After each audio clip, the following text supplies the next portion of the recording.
সাদেক ভাইয়া, আপনি কেমন আছেন? হ্যাঁ, এটা ভালো আছি। আপনি কেমন আছেন? হ্যাঁ, আমিও ভালো আছি। তো আপনাকে আমাদের সেফটির পক্ষ থেকে অনেক স্বাগতম জানাচ্ছি। হ্যাঁ, ধন্যবাদ আপনাদেরকে। আর আজকে এখানে আসলে ভালোই লাগতেছে, আপনাদের এখানে পরিবেশটা খুব সুন্দর। সাদেক ভাইয়া, জি। কিছুদিনের মধ্যে জানতে পারলাম আপনাদের যেটা গান আসতেছে, এটা প্রতিক্রিয়াটা কেমন, কি জানতে পারবো? অবশ্যই জানতে পারবেন। এখানে দুইটা গান আসবে। একটা হচ্ছে বাংলার টাইগার, করে গানটি লিখেছেন আমার সত্যি একজন বড় ভাই শাহ আলম ভাই। ওনার বেশ কিছু গান আমি করেছি, ভালো গান লিখেন। আর একটি হচ্ছে আমি বললে সারিয়ার শাম, উনিও খুব ভালো গান লিখছেন। ওনার বেশ কয়েকটি গান বলতে গিয়েছি আমি, আরো ইনশাল্লাহ অনেক গান করবো। ওনার উনি ভালো লিখছেন সবসময়। তো একই অতিশয় গানগুলো করতে তো আমাদের দর্শকের জন্য কি কিছু বলবেন আপনি? দর্শকের জন্য ইউটিউবে আমার অসংখ্য গান আছে, বেশ কিছু অ্যালবাম আছে আমার। ওখানে আমার চার্জ করে পেয়ে যাবেন দিশারা। আমার যেমন ফার্স্ট অ্যালবাম ছিল বসন্তের ছোঁয়া, নেক্সট ছিল রঙের মানুষ, রঙিন মানুষ, রঙের মানুষ, আকাশ যত বড়, মন করতে চায়। এভাবে অনেক গানগুলো আমার আছে, যে আমার সার্চ করলে। আচ্ছা আচ্ছা, চলে আসবে। আচ্ছা সাদেক ভাইয়া, আপনার কাছে আমার একটা প্রশ্ন আছে। আপনার প্রিয় শিল্পী কি? আমার প্রিয় শিল্পী ছোটবেলা থেকে যার গান শুনতাম, টেপ বাজিয়ে ছোটবেলা থেকে আমার পছন্দের শিল্পী হচ্ছেন মনির খান। মনির খান আমার খুব কাছে, আমাদের পাশের জেলায় তো। আমি মাগুরার ছেলে, উনি ঝিনাইদহ মহেশপুরের ছেলে। তো সেই সময় না হলে ওনার গানগুলো সবসময় ভালো লাগে।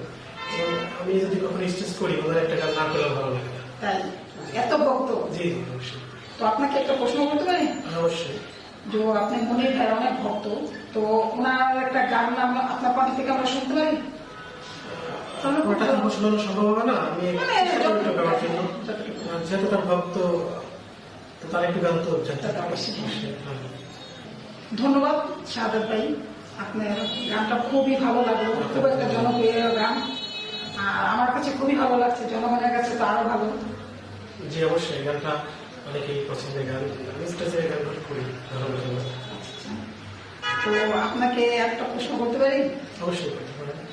তো অনেকে তো অনেক কিছু নিয়ে গান গায়, যেমন কেউ কেউ শিল্পীর নাম নিয়ে, কেউ কোনো বেদনা নিয়ে, আপনি হয়তো দেখছি পাখি নিয়ে।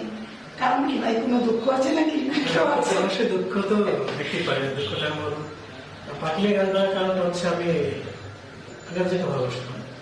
তো ওর নামটা, যে নামটা ছিল সেটা আমি কখনো ডাকতাম না।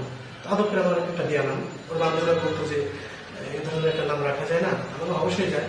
তো সেই পাখি বলতে বলতে পাখি হয়ে গেছে, উড়ান দিচ্ছে এখন। তো পরের ঘর করে তো আমি পাখি নিয়ে গান করি। কিছুদিন আগে একটা গান লিখেছে সাউন্ড এক্সের ব্যানারে, উষা পাখি গানটা।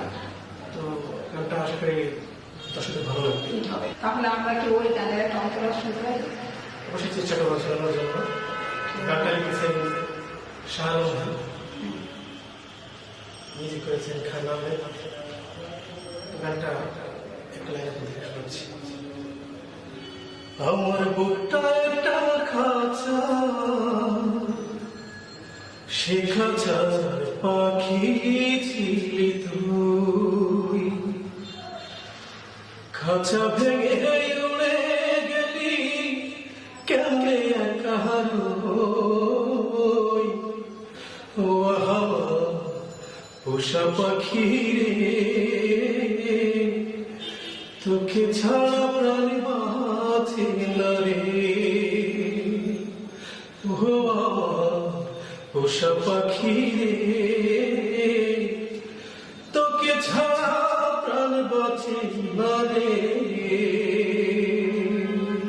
তো শাহাদ ভাই, আমাদের তো সময় শেষ, তো আমাদের চ্যানেলের পক্ষ থেকে কিছু বলবেন?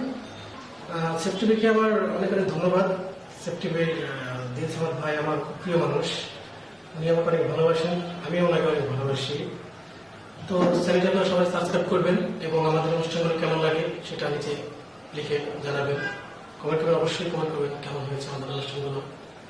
তো সবাইকে আমার আন্তরিক শুভেচ্ছা অভিনন্দন জানিয়ে ধন্যবাদ। ধন্যবাদ আপনার।